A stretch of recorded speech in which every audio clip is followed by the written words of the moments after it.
Hi everyone, this is our channel, Around My Story. Please like, share and subscribe. I'm a musician.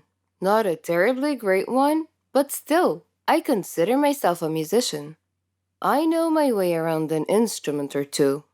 More importantly, I'm a collector. I love collecting things, starting from coins to lottery tickets. There's no rhyme or reason to my collection. It consists of anything uniquely interesting I can get my hands on.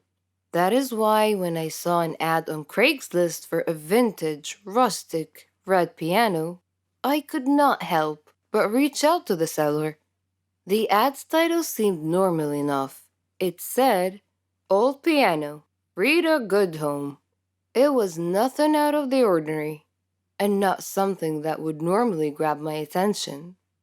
Still, I felt a strange need to click on it. Perhaps I was bored, or maybe I just wanted to see what it looked like. Either way, I gave in to the temptation. There was no picture, just a story. It read something like this: I'm offering my piano to anyone who is willing to come and pick it up. It is very old, but still playable. I can prove this upon your arrival. It is red and has no brand markings. This is because it was made by my great grandfather. It is one of a kind. He went out himself and chopped down a redwood tree to provide the material to build it. It took him many days to finally cut down the tree and much, much longer to finish making the piano.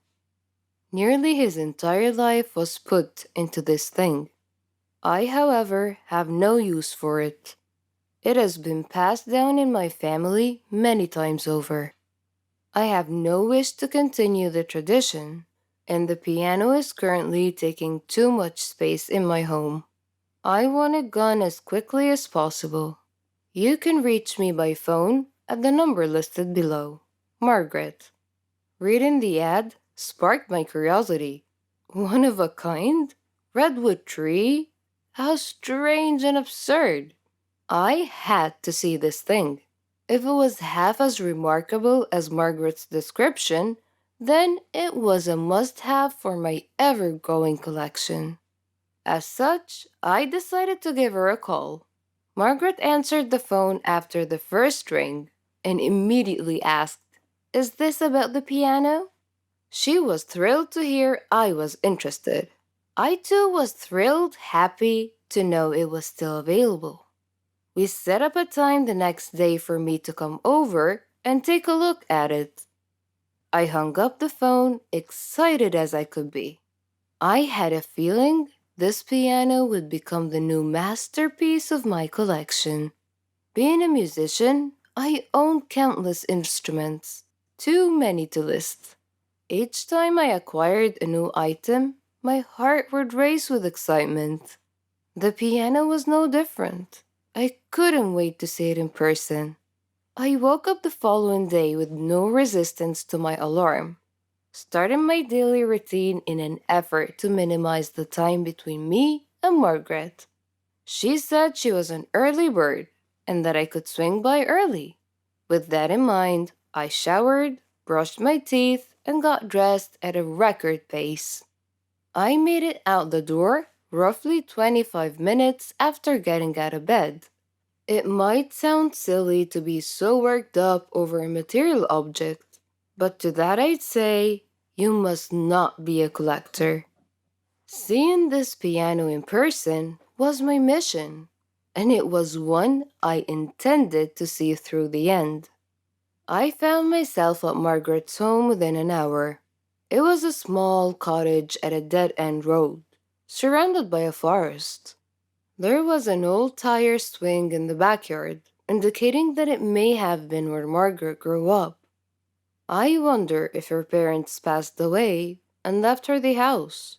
Maybe the piano reminded her of them, and that was the real reason why she was getting rid of it. My speculation was interrupted by a woman racing out of the cottage to greet me. She signaled for me to come inside and went back in herself. This was with no doubt Margaret. I hadn't introduced myself in any way, but it wasn't likely that she received many visitors, and that's most likely because of where she lives. Eager to see the piano, I quickly jumped out of my car and made my way up to the stone walkway to the front door. Entering the house, Margaret seemed overjoyed to see me. It was overwhelming, but made things a little less awkward. She rushed me over to the room with the piano. She was so excited to show it to me, just as I was excited to see it. I matched her pace as we made our way up there. Upon entering, I stopped dead in my tracks. It was a beautiful concoction of wood and ivory, the likes of which I've never seen before. It had such a striking red color with a bold finish, and the design was mind blowing. Simple, yet elegant. Highly original, and certainly one of a kind, like Margaret stated in her ad. I stood there for a moment. Margaret mistook my reaction for disinterest, quickly going off on a sales pitch about its charm and history and so on. She then sat down at its stool and placed her hands over the keys. I tuned it yesterday after your call. Let's hear how it sounds. Margaret played a beautiful piece. In addition to playing, she also sang. This is when I took my attention away from the piano and allowed myself to notice her. She was young, maybe in her 20s. Her singing voice, accompanied by the wonderfully rich tone of the piano, has totally captivated me in a way that I can't put into words. I allowed myself to be taken by the song until she finished. Before I could compliment her, Margaret continued her well rehearsed sales pitch. I don't know if it was her playing or her voice, but I was sold the minute she touched the keys. Because of this, I interrupted her. I'll take it. She was astounded when I said this. Really? You will? Wonderful. We were both happy and everything seemed fine, but one fact kept creeping and crawling at the back of my mind. The history of each piece in my collection is very important to me, and the piano had gaps that needed to be filled. So, have you lived in this house with your life? I asked, secretly fishing for information. Yes, as did my parents. This house is very old, older than the piano. And your great grandfather, he lived here as well? I asked. Yes, he did. Well, redwoods don't grow everywhere, and they're truly massive. It seems unlikely that he would have made the trek out there or even have been able to chop one down, especially with the many trees here at his disposal. It was at this point that Margaret realized I had caught her in a lie. She apologized to me, and she came clean. It would seem that the piano was made from a red tree, just not redwood. Instead, it was a strange tree located deep in a nearby forest. Being a historian, Margaret's great grandfather knew all about it. This particular tree was a local legend, and it had always been his dream to find it. It was known as the Blood Tree, a sacred place. Anyone who touched it was said to live a long life filled with luck. Those who wounded it, however, would forever know fear and misfortune. Her great grandfather, of course, fell into the latter category. Though she claimed not to believe in the legend, she was worried the curse would scare off anyone who wanted it. Dark past or not, I still wanted it. Despite Margaret's deception, I attempted to offer her money.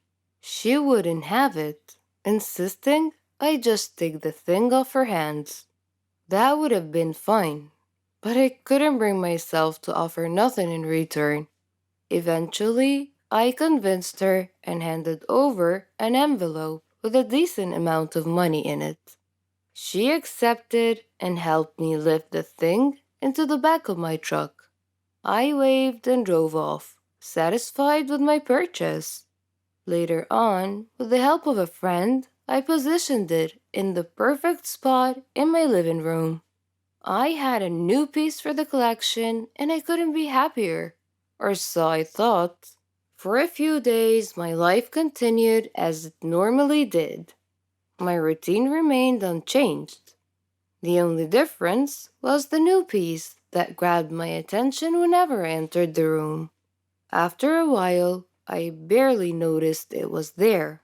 Despite its beauty, it soon blended in with the rest of my home, much like the other items in my collection. One night, however, changed everything. I had just gone to bed when a loud bang downstairs jolted and freaked me out. I jumped out of bed and took a moment to breathe. The sound was unmistakably the piano's fallboard slamming shut over the keys. That could easily happen on its own had I left it open, and that was not the case. I hadn't played the piano once since I bought it. So what created the sound? I raced downstairs and hoped to put my mind at ease. What I found was horrifying. The piano's fallboard was up. Not only had it not shut over the keys, but it was open despite my never touching it. Confusion swam through my brain, but soon submitted to the clutches of late night tiredness. To make sense of things, I shut the fallboard and went back to bed. Nothing to worry about. The next day was pretty normal. At first, I woke up early, took a shower, brushed